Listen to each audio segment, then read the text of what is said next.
L'inspiration, c'est mon père qui me la donne, tout simplement. Ouais. Alors, donc il s'appelait Mohamed Maïga, il était journaliste, il s'intéressait à plein de choses, mais essentiellement à la politique en Afrique.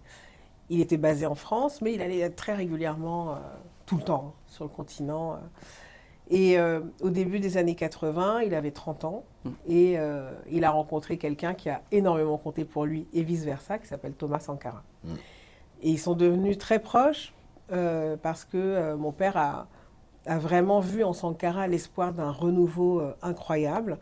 Il s'est dit, ce mec, c'est un militaire, mais c'est pas qu'un militaire, c'est un citoyen éclairé.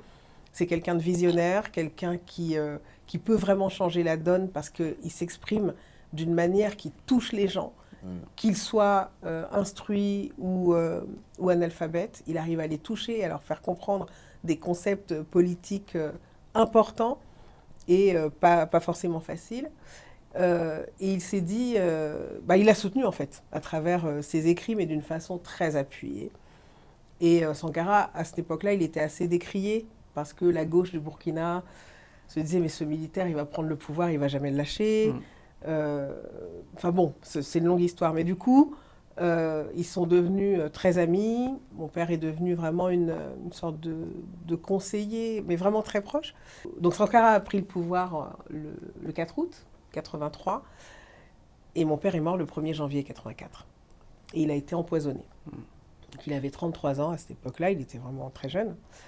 Et en fait, tout le travail qu'il a fait a été effacé, notamment du fait de la mort de Sankara.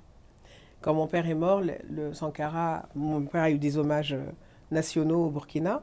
Il a été enterré au Mali. Il y a eu une délégation très importante qui s'est déplacée pour amener le corps à ma grand-mère. Et puis,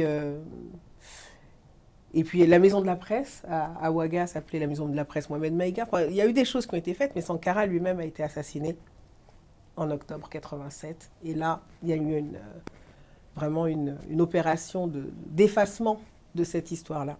Donc moi, mon rôle en tant que la fille de mon père, c'est de faire en sorte que l'héritage intellectuel, qui est un héritage intellectuel très puissant, ne soit pas oublié.